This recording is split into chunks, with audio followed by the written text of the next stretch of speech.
A Igreja Católica é uma das mais antigas e poderosas instituições do mundo. Criada há 2000 anos, ela surgiu de um homem que não foi Jesus e cresceu até ser dona do mundo. Mas para isso, sua história foi marcada com mortes, traições, roubos, pecados e até mesmo associação com algum dos piores vilões da nossa história. E nesta nova série do canal, nós vamos contar esses segredos e mostrar o que eles querem esconder, mostrando que a maior instituição religiosa do mundo também é uma das mais ricas, possuindo tantas coisas que poderia mudar o rumo do planeta com o seu dinheiro e a sua influência. Além disso, falaremos sobre as figuras que moldaram a Igreja, os papas.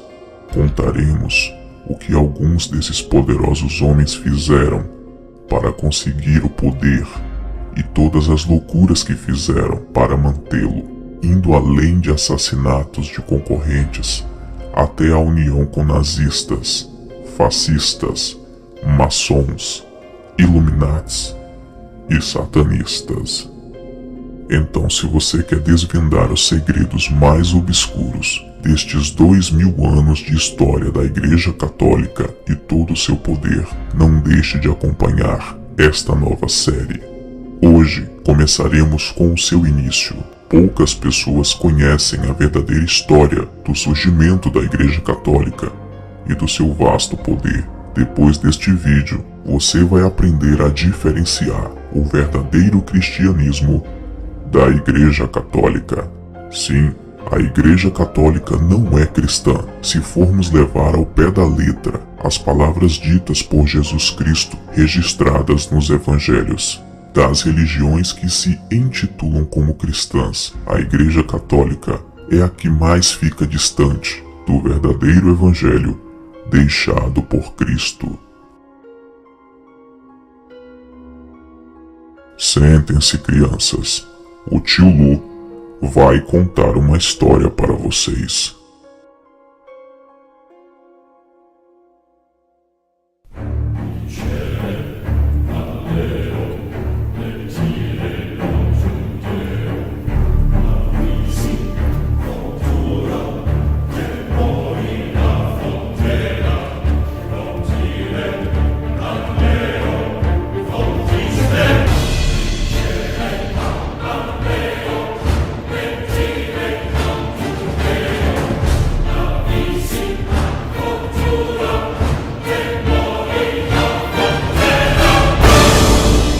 O lado obscuro da Igreja Católica. Capítulo 1. O começo. Pois também te digo que tu és Pedro, e sobre esta pedra edificarei a minha igreja, e as portas do inferno não prevalecerão contra ela. Eu te darei as chaves dos céus, e tudo que ligares na terra será ligado nos céus, e tudo que desligares na terra será desligado nos céus. Baseando-se neste versículo que se encontra em Mateus capítulo 16, versículos 18 e 19, os primeiros católicos apostólicos romanos fundaram o catolicismo, o que é bem diferente da igreja primitiva fundada pelos apóstolos de Cristo.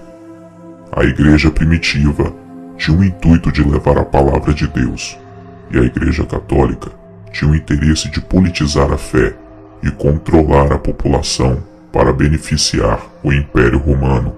Assim surgiu a Igreja Católica, uma espécie de primeiro Papa, que segundo eles foi o apóstolo Pedro, mas estudando o cristianismo, sabemos que Pedro nunca foi Papa e que ele nunca fundou a Igreja Católica. Durante muitos anos, a Igreja era apenas um conjunto de ensinamentos de Cristo e não uma instituição oficial, pois Roma não tinha essa religião como verdadeira. Inclusive, Roma perseguia e matava os cristãos, oferecendo os cristãos a leões, entretendo o povo nas arenas, matando milhares e milhares de pessoas inocentes que apenas professavam a sua fé a Cristo. Mas no ano de 312, os problemas romanos eram muitos e o imperador resolveu oficializar o catolicismo. Assim, Constantino se utilizou da nova religião para tentar unificar seu povo. Não que ele realmente acreditasse nela, mas ele viu o poder que o cristianismo tinha para influenciar e dominar as mentes. Constantino, o Grande, entrou para a história romana como o primeiro imperador romano a se converter ao cristianismo. Contudo, fica em aberto a seguinte questão: será que ele teria feito isso por pura devoção ou fora apenas uma jogada política? Constantino, antes de se tornar cristão, era um homem devoto inicialmente ao culto dos deuses romanos, que para o cristianismo são demônios camuflados de seres extraordinários, mas não passam de anjos caídos que enganam as pessoas. A conversão do imperador romano Constantino é considerado o fato mais emblemático na história do cristianismo, depois dos relatos bíblicos. Como decorrência desta suposta conversão, em 313 ele assinou um decreto conhecido como Edito de Milão, na qual a religião, sugerida a partir dos ensinamentos de Jesus Cristo, deixou para trás os tempos de clandestinidade no Império Romano. Porém, o reconhecimento como a religião oficial do Império só viria a acontecer mais tarde. Além disso, a promulgação do edito serviu como pontapé inicial para a Igreja de Roma, aos poucos, alcançar a primazia religiosa que a sustenta até hoje. A explicação para esta suposta conversão do imperador Constantino é que antes de uma das inúmeras batalhas, ele teve um sonho durante a noite, e neste sonho, ele viu uma cruz, e nesta cruz estava escrito as seguintes palavras: sob este símbolo vencerás. Na manhã seguinte, ele ordenou que fosse pintada uma cruz em todos os escudos dos soldados e a batalha resultou numa esmagadora vitória do seu exército. A partir daquele momento, Constantino passou a se confessar cristão, sendo esta a razão, inclusive, para a cruz se tornar o símbolo do cristianismo. Não sei se você já percebeu, mas o símbolo do cristianismo é a arma que foi usada para matar o seu criador. Isso é no mínimo estranho, não acha? Entretanto, a despeito desse relato, não me convenço que houve uma sincera conversão da parte do imperador Constantino. Me parece que ele enxergou no cristianismo um meio de consolidar o poder, já que após a vitória na citada batalha, ele se convertera no único soberano do lado ocidental do império, e os cristãos formavam um único grupo que não o via como seu Senhor Supremo. Os cristãos daquela época não acreditavam na conversão sincera do imperador Constantino, sem esquecer que grande parte dos cristãos daquela época preferiam a morte a ter que participar de rituais não cristãos, muitos pagando com a própria vida por tamanho crime, entre aspas. Esses mártires, como ficaram conhecidos, morriam por amor à causa, o que certamente deixava os integrantes do alto comando romano, bem como o próprio imperador Constantino,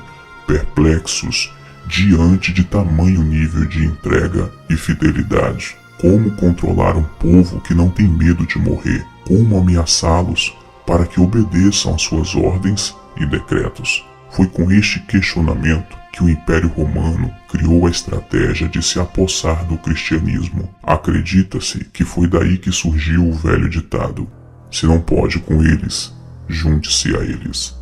Assim surgiu o que conhecemos como catolicismo, e por conta deste domínio de Roma sobre o cristianismo, veio o nome que perdura há mais de 2000 anos: Igreja Católica Apostólica Romana. Você já deve ter se perguntado, por que o nome católica? Bem, vamos explicar. A palavra católico vem do grego católicos, que quer dizer para todos, ou algo universal. Ela ganhou este nome porque o imperador romano aplicou um decreto que obrigava todas as pessoas a se converterem à Igreja Católica. Quem não se tornasse católico era perseguido, preso ou morto.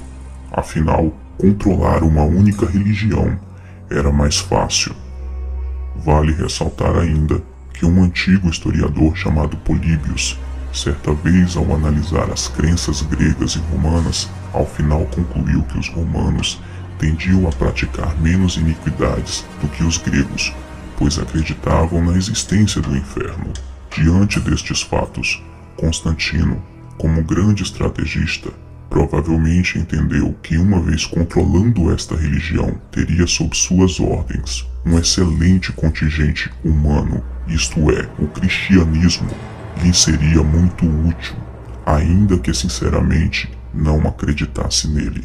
Constantino interviu nas doutrinas que se aplicavam dentro do cristianismo católico, o que ajudava diretamente o controle das massas pelo Império Romano. Enfim, a conversão de Constantino provavelmente não ocorreu, lembrando que o seu batismo se deu apenas em seu leito de morte. Ele apenas enxergou na crescente religião um instrumento para unir o império que já dava sinais de muito desgaste.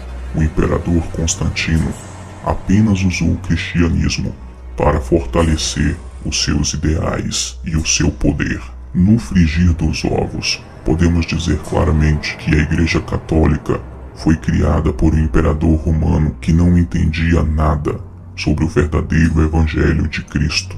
Com essa legalização, a Igreja Católica começou a ganhar forma, pois deixava de ser ilegal e agora fazia parte do Império. Rapidamente, o seu poder e influência cresceram a tal ponto que o próprio imperador estava descontente com a religião e se metendo em seu estado, e acabou recebendo uma carta do Papa Gelácio que dizia: existem, Augusto Imperador, dois poderes principais que governam o mundo, a autoridade dos bispos e o poder real. Dentre eles, o poder sacerdotal é muito mais importante. Traduzindo, o imperador romano criou um monstro que poderia engoli-lo vivo.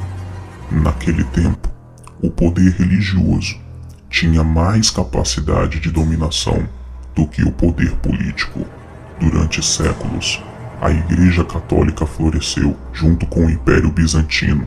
Porém, quando as coisas começaram a ficar ruins devido a muitas batalhas contra bárbaros, a Igreja viu que talvez fosse a hora de buscar novos aliados, e sem pensar duas vezes, ela traiu as mesmas pessoas que a haviam criado como uma instituição legítima. Dessa maneira, no século VIII, a Igreja se aliou a Pepino, monarca franco, que comandava as regiões que depois se tornariam a França. Assim, a Itália foi invadida e as terras conquistadas por Pepino foram doadas à Igreja Católica, que se tornou um reino independente e com grande poder. A Igreja Católica comemorava, pois não dependia mais de Roma e de nenhum governo paralelo. A Igreja Católica agiu como uma prostituta interesseira, se deitou com o imperador romano e depois o traiu com um dos seus piores inimigos para conquistar o seu espaço.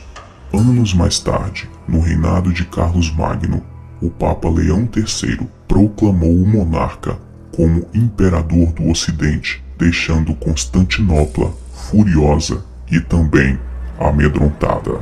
Agora a Igreja Católica não é mais apenas uma religião pregando sua palavra para pessoas, e sim uma instituição poderosa, possuindo grandes terras e influências sobre o principal imperador daquele tempo. Além disso, ela era capaz de coroar e tirar coroas de reis, o que lhe deu poderes políticos maiores do que qualquer outro reino ou império.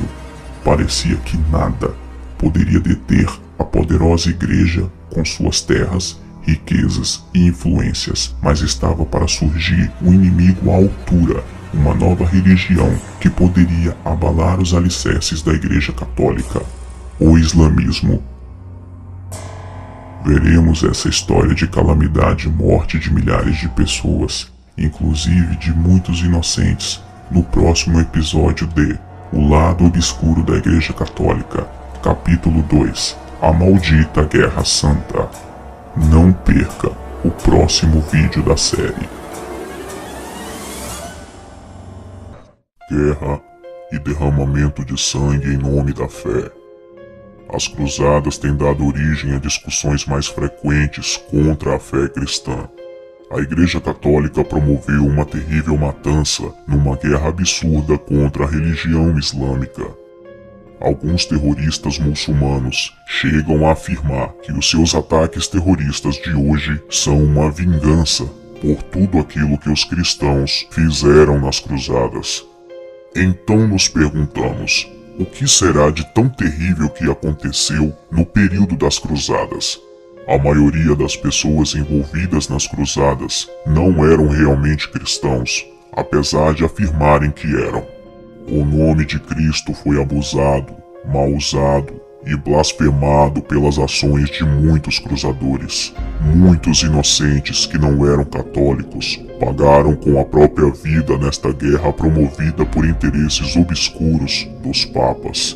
Crianças e velhos mortos, mulheres estupradas e exterminadas por pessoas que representavam a Igreja Católica. O cristianismo católico não é a única religião com um passado violento, mas com certeza foi a que mais matou. As ações dos que se chamavam cristãos durante as cruzadas foram simplesmente macabras. Não há uma justificação bíblica para conquistar territórios, assassinar cidadãos e destruir cidades em nome de Jesus Cristo.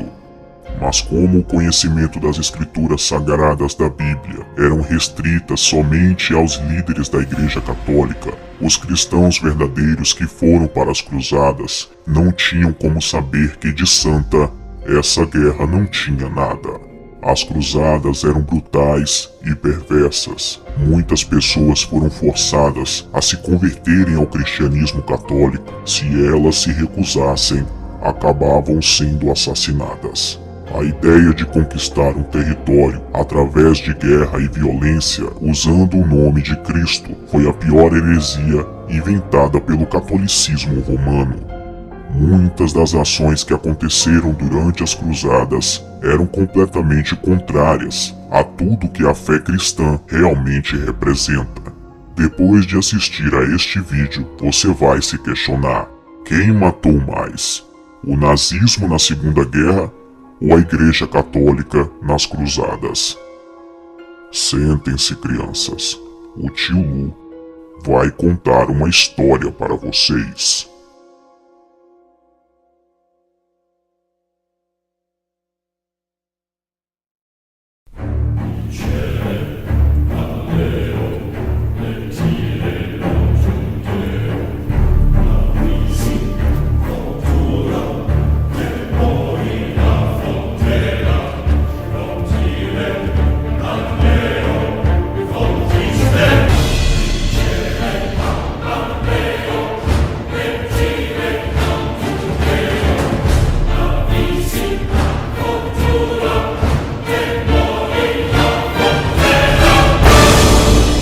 O lado obscuro da Igreja Católica.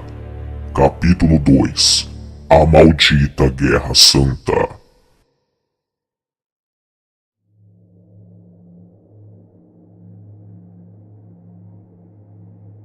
Como vimos no capítulo anterior da série, a Igreja Católica ela foi fundada simplesmente para representar interesses políticos de Roma, pois acreditava-se que com a religião se dominaria as massas com mais facilidade. E como tudo que começa errado sempre termina errado, a Igreja Católica acabou traindo o próprio império que a levantou e a deu poder. O catolicismo se tornou mais forte e mais influente do que o próprio Império Romano, o colocando abaixo dos seus pés, e agora ela representava os seus próprios interesses. A Igreja Católica, que no início era formada por alguns pobres homens pregando a palavra de Deus, agora era uma poderosa instituição capaz de coroar e derrubar reis, sendo dona das vastas terras e riquezas enormes. Assim, nos meados do século XI, ela era imbatível e nada temia. Porém, um novo inimigo surgiu para ameaçar o seu reinado. A religião muçulmana, que surgiu por volta do século VII, vinha crescendo de maneira rápida, agregando cada vez mais fiéis e conquistando muitas terras, que iam da Espanha até a Índia. Vendo isso, a Igreja Católica resolveu tomar alguma atitude e assim surgiu o que todos conhecemos como a Primeira Cruzada. As cruzadas eram milícias armadas da Igreja Católica. A Igreja chamava as cruzadas de Guerra Santa, mas nada mais era do que a tentativa de diminuir a força da nova religião vista como inimiga pelos líderes católicos da época. Por isso, várias desculpas para tal guerra foram dadas, tendo como principal a retomada da cidade de Jerusalém. Contudo, os interesses por trás das batalhas eram muito maiores. No ano de 1095, sob as ordens do Papa Urbano II, os europeus armaram-se e foram para a Guerra Santa em nome de Deus. Para que estes exércitos cristãos fossem armados, a Igreja contou com o apoio dos nobres sem terra e das populações marginalizadas do mundo feudal. Uma parte expressiva dos exércitos cruzados eram formada por cavaleiros e ex-servos que buscavam dominar as terras dos povos orientais. Acreditando que cumpriam uma determinação divina, homens, mulheres, crianças e idosos se voluntariaram a fazer parte do exército religioso da Igreja Católica. Muitos acreditavam que, dando sua vida por esta guerra, garantiriam um lugar no céu. A Igreja Católica sempre inventou mentiras absurdas para controlar as pessoas. Foi assim que ela vendeu supostos terrenos no paraíso no período medieval. E assim começou um dos maiores e mais prolongados confrontos religiosos da história. Foram quase 200 anos de guerra entre católicos e islamitas. De um lado, cristãos acreditavam que, matando em nome de Deus e da Igreja, iriam garantir um lugar no céu e estariam fazendo a vontade do Senhor. Do outro lado, pessoas que cresceram acreditando que matar em nome de Alá era um ato divino, estavam indo para a guerra com sede de sangue católico. Nem os líderes muçulmanos, nem os papas sofreram nada, apenas pessoas humildes e pobres em sua grande maioria foram para a guerra morrer por uma causa totalmente sem sentido. Com o passar do tempo, os comerciantes também tiveram grande interesse na formação dos exércitos cruzados. Diversos mercadores das cidades italianas, como Gênova e Veneza, financiaram as cruzadas com o objetivo de controlar as rotas comerciais terrestres e marítimas que davam acesso às especiarias orientais. Em meio a estas motivações socioeconômicas, percebemos como a forte influência religiosa exercida pela Igreja foi capaz de mobilizar milhares de indivíduos. Durante 4 anos de grande derramamento de sangue, a Igreja Católica conseguiu assumir o controle sobre Jerusalém e a Terra Santa, o que acabou trazendo ainda mais batalhas, pois os muçulmanos queriam as suas terras de volta.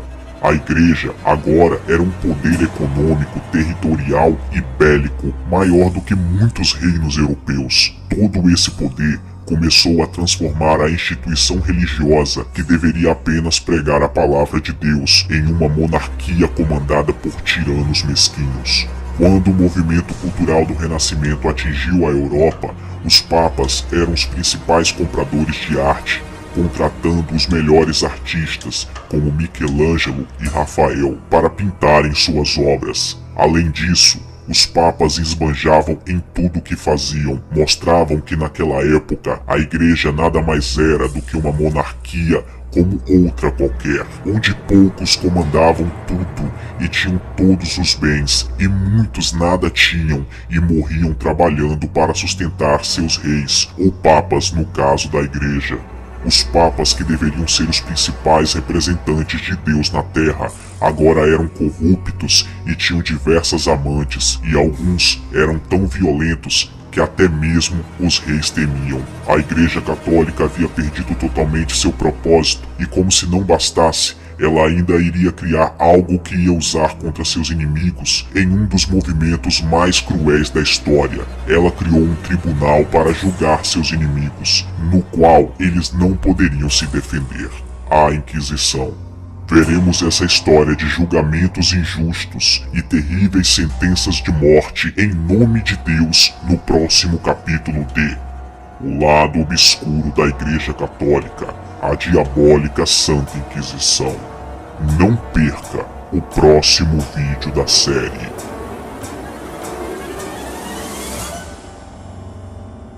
Matar em nome de Deus. Essa era a frase dita por católicos na Idade Média que se autoafirmavam representantes de Cristo. Tortura para a purificação da alma, execuções por pecados de heresia, bruxaria e adultério.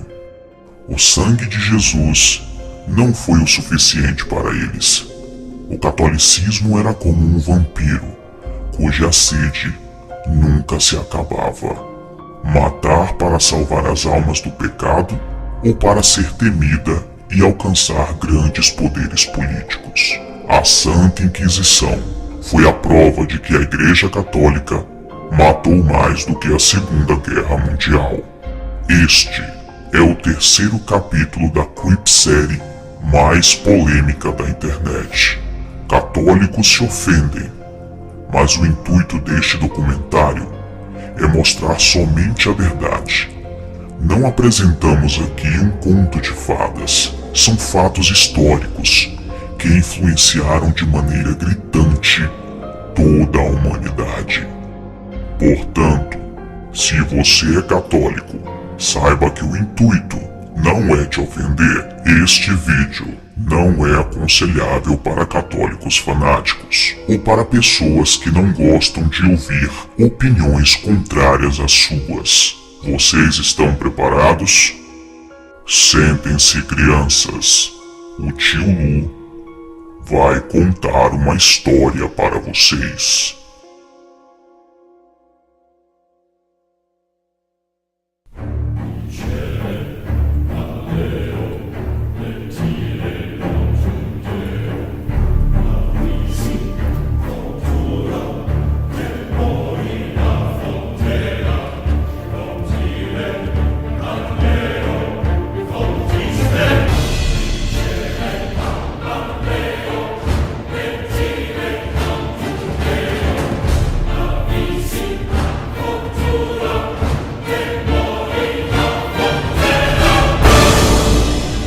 O Lado Obscuro da Igreja Católica, capítulo 3, a Diabólica Santa Inquisição.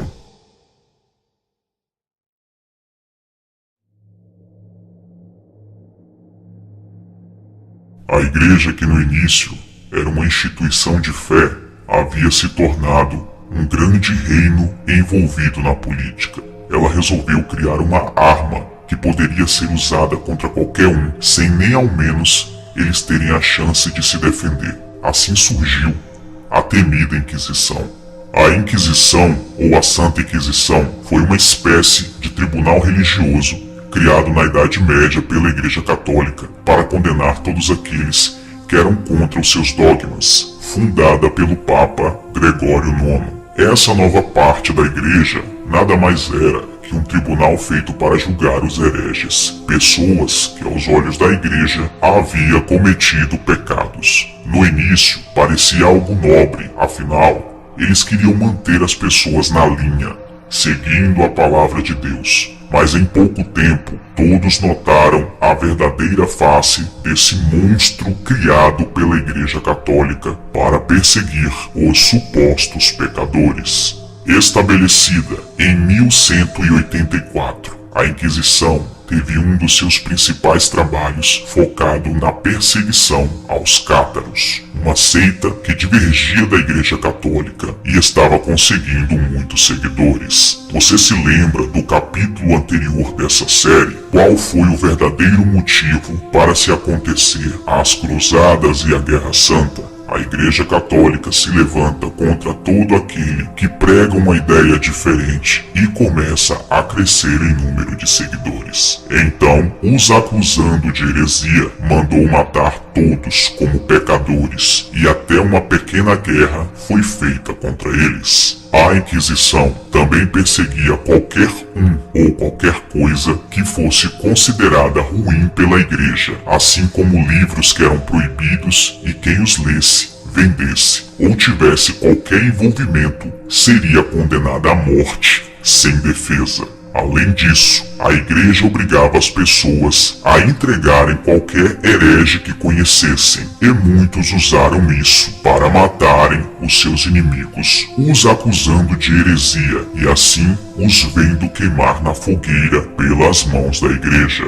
Conta-se que certa vez, mais de 1.500 pessoas foram injustamente queimadas. Particularmente eu não tenho dúvida disso, pois foram denunciadas por inimigos e como não haviam maneiras de se defender, acabaram mortos. A Inquisição, quando recebia uma denúncia de heresia, simplesmente torturava o suposto herege até ele confessar seu pecado e na grande maioria das vezes a pessoa não tinha feito nada de errado, mas dizia que sim, para acabar com o sofrimento da tortura. Milhares foram mortos em todo o mundo injustamente. Não eram apenas os divergentes da Igreja que sofriam com a Inquisição. Qualquer pessoa que ameaçasse o poder dos papas era acusado de heresia e morta pela Igreja, mesmo que fosse devota ou uma santa.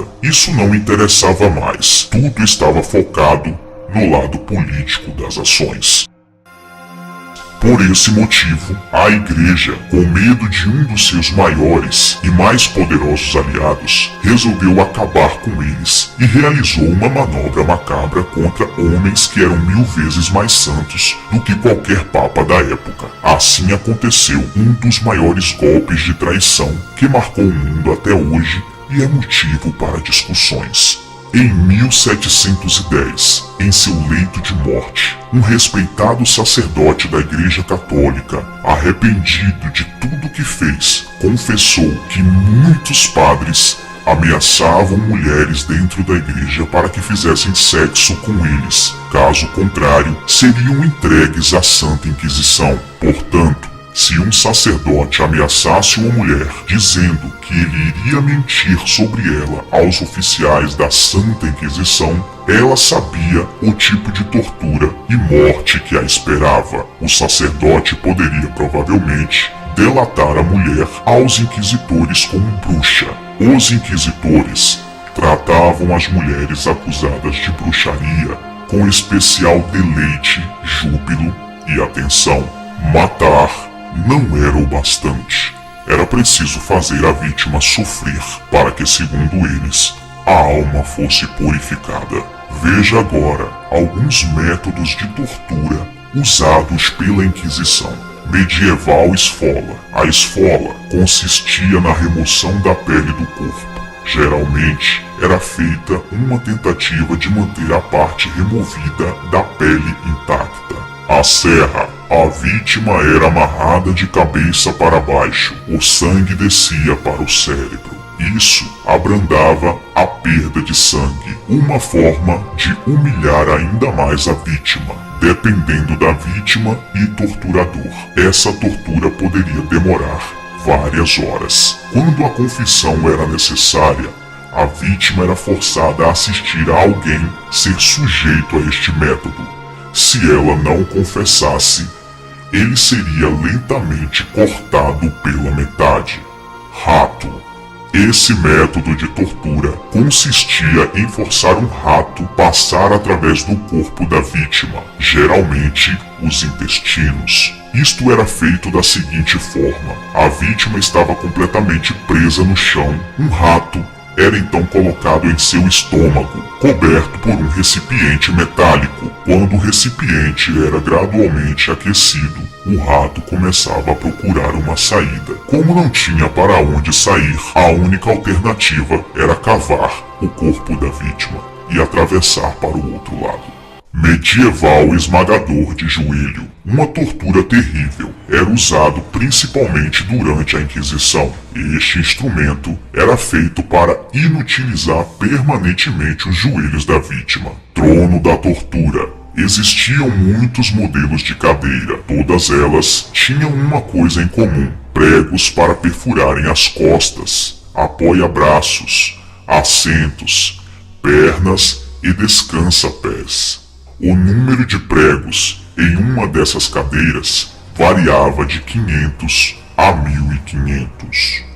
O estripador de mama. Utilizado como uma forma de punir as mulheres, o estripador de mama era uma maneira dolorosa e cruel para mutilar seios das mulheres condenadas. Veremos agora as piores formas de execuções realizadas pela Inquisição da Igreja Católica, cozido até a morte. O Tribunal da Santa Inquisição cozinhava as pessoas vivas dentro de um caldeirão. A vítima era introduzida no caldeirão, que depois seria aquecido.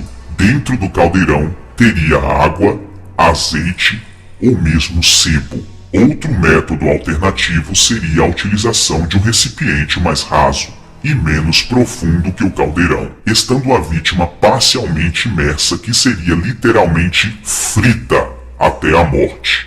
Morte na fogueira. Esta é uma das execuções mais terríveis e mais conhecidas da Santa Inquisição. A execução na fogueira tem uma longa história, como forma de punir a traição, heresias e casos de bruxaria. Na Idade Média, era comum serem executados nas fogueiras vários condenados simultaneamente, principalmente mulheres que eram acusadas de bruxaria. Este método de queimar pessoas vivas foi mais usado pela Inquisição espanhola, que com certeza foi o lado da igreja mais temido pelo mundo na época.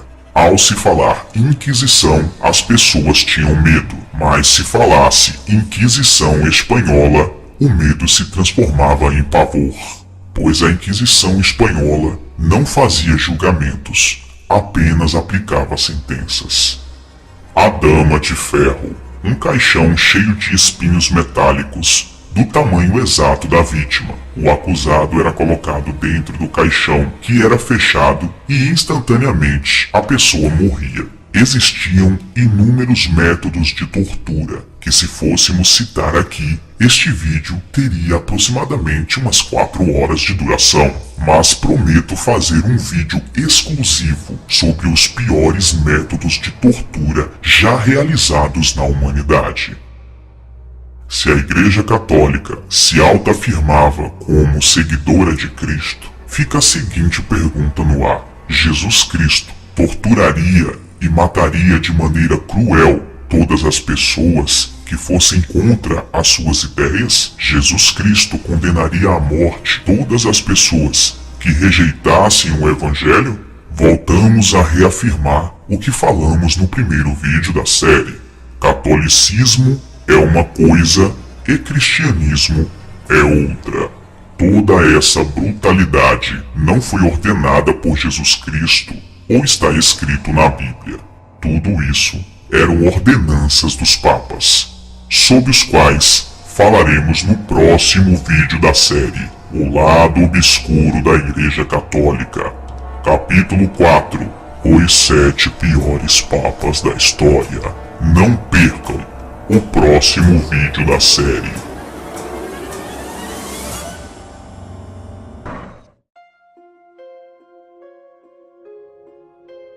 O papado é uma instituição antiga que está encarregada de liderar e orientar a população católica mundial em suas vidas espirituais.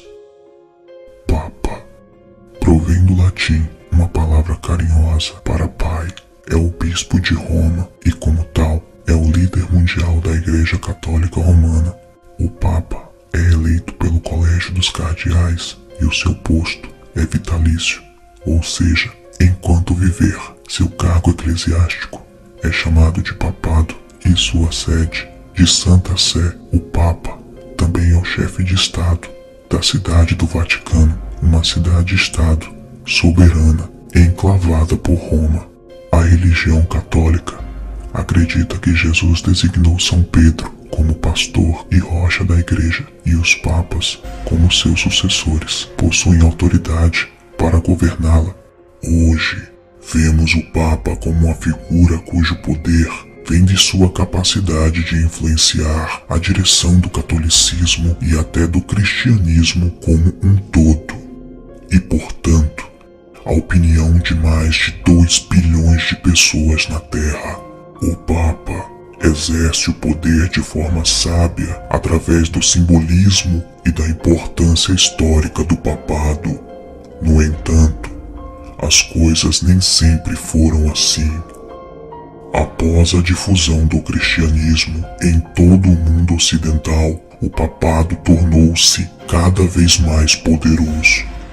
Uma vez que os vários governantes e monarcas da Europa e do Oriente Médio começaram a se converter ao cristianismo, o Papa teve uma espécie de controle sobre vários reinos cristãos recém-convertidos. O grande cisma, que começou em 1053, dividiu o cristianismo efetivamente em 2, com o Papa tornando-se a figura mais importante da Igreja Católica com base na Europa Ocidental, e os cristãos do leste, que formavam a religião cristã ortodoxa, viraram as costas para o papado, pois perceberam que a Igreja estava dando mais louvor ao Papa do que ao próprio Jesus. Durante a maior parte dos próximos 1000 anos após o cisma, era o Papa católico que controlava e influenciava grande parte das atividades seculares, artísticas e políticas na Europa Ocidental, que foi rapidamente estabelecendo-se como o grupo mais poderoso de reinos e estados da Terra. Como o Papa tinha tanta influência em toda a região da época, é seguro dizer que ele era o homem mais poderoso do planeta. Naturalmente, o poder atrai a corrupção, e os papas do passado não eram tão misericordiosos e humildes. Alguns papas ganharam o poder através de manipulação política, corrupção e até assassinato. Uma apostasia total da própria fé, contradizendo tudo aquilo que eles sempre pregavam. Por mais que a Igreja Católica de hoje prefira fingir esquecer estes detalhes, a história da sede papal foi marcada por guerras e derramamento de sangue, o que contrasta muito com a posição política relativamente benigna do Papa hoje. Seria de fato benigna hoje? Neste capítulo 4 da série, você vai conhecer 7 desses papas que com certeza foram os mais malignos da história. 7 homens que envergonharam o nome da igreja. Sentem-se, crianças.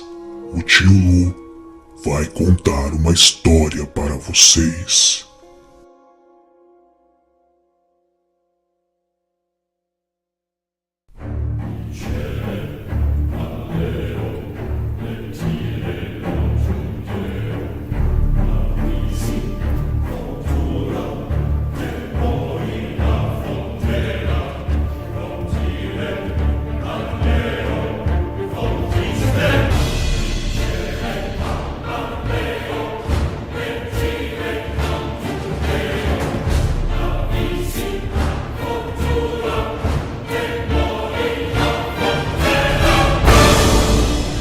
O lado obscuro da Igreja Católica.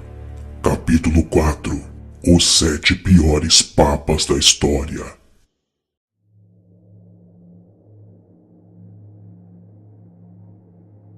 Nos capítulos anteriores da série, você viu o começo conturbado da Igreja Católica, as guerras promovidas em nome da fé, mas com interesses políticos obscuros, e o derramamento de sangue desnecessário, cruel e covarde da Inquisição, ordenada pelos papas, sob os quais marcaram a história com injustiça em nome de Deus. Falaremos sobre alguns agora, 7 homens que com certeza não só envergonharam a sua instituição, mas que envergonharam a humanidade com suas atitudes. Júlio III, O papado do Papa Júlio III começou em 1550 e teve uma duração relativamente breve, chegando ao fim após a sua morte em 1555. No início de seu breve reinado, Júlio parecia determinado a avançar com as reformas da igreja que ele considerava importante, mas ele rapidamente se cansou de assuntos papais e passou a maior parte do tempo relaxando e buscando prazeres simples, como sequestrar um adolescente na rua e torná-lo seu amante à força. O Papa Júlio foi tão apaixonado por este menino que o adotou como sobrinho e o promoveu a cardeal, ainda sendo um adolescente. Paulo III. Paulo III foi antecessor imediato de Júlio III e seu reinado teve significativamente menos estupros de crianças, mas o que lhe faltava em questões de homoafetividade e pedofilia, ele compensava em crueldade geral e corrupção. Paulo III supostamente assassinou sua mãe e sua sobrinha para herdar a fortuna da família antes de se tornar um papa, e rapidamente executou qualquer um que o incomodou por estrangulamento e depois por imolação. Por um lado, ele era categoricamente contra a escravidão dos povos nativos do Novo Mundo recém-descoberto, mas por outro lado, sua mais famosa amante era sua filha. Ele também foi totalmente anticorrupção na igreja, provocando sanções cruéis para os membros que fossem pegos enchendo os bolsos, mas Paulo também recebia um corte dos lucros de 40.000 prostitutas de Roma. Sinceramente, não se espera tudo isso vindo de um papa. Recapitulando, este papa matou a sua mãe e sua sobrinha para herdar a fortuna. Matava qualquer pessoa por motivos banais. Foi amante da própria filha e contratava muitas prostitutas com o dinheiro da igreja. Um belo currículo. Papa Urbano II. Ele nada mais é do que o principal responsável pela Primeira Cruzada, o primeiro de muitos conflitos entre o cristianismo e o islamismo que geram problemas até hoje. Urbano II decretou: todos os que morrem pelo caminho, seja na terra, ou no mar, ou na batalha contra pagãos, terão remissão imediata dos pecados. Isso eu concedo-lhes, através do poder de Deus a mim concedido, ao dar a cada assassino, estuprador e ladrão uma chance para entrar no reino de Deus. Ele garantiu a criação de um exército que estaria pronto e disposto a invadir a Terra Santa. O sumo pontífice aparentemente tinha algumas habilidades tremendas de oratória, uma vez que ele conseguiu convencer todo o concílio de Clermont para aprovar a Primeira Cruzada em 1095, com um discurso que terminou com a sala inteira dos seus pés gritando Deus o quer. Papa Bento IX. Em 1032, Bento IX tornou-se o papa mais jovem a assumir a cadeira papal, com alguns relatos afirmando que ele tinha apenas 11 ou 12 anos de idade no momento da sua promoção para o papado, apesar de registros oficiais relatarem que ele estava perto de fazer 20 anos. Em vez de optar pelo papel de governante misericordioso, Bento IX deu um jeito de arranjar uma cópia dos livros da série Game of Thrones do futuro e aparentemente se espelhar em seu personagem favorito, Joffrey. Em outras palavras, só quis dizer que ele basicamente era um canalha. Papas posteriores descreveram seu reinado de diversas formas. Papa Vítor III relatou: sua vida como papa foi tão vil que eu estremeço só de pensar nele. Considerando a competição entre papas ruins, isso diz um pouco sobre Bento IX. Ele era anfitrião de orgias exclusivamente masculinas no palácio e livremente estuprava homens, mulheres, crianças e animais. Bento IX também detém a distinção de ser o único papa a vender seu papado, do que ele mais tarde se arrependeu e pegou de volta à força. Mais tarde, ele abdicou do papado e foi excomungado, morrendo como um homem normal, porém ainda excessivamente rico. Papa Estevão VI.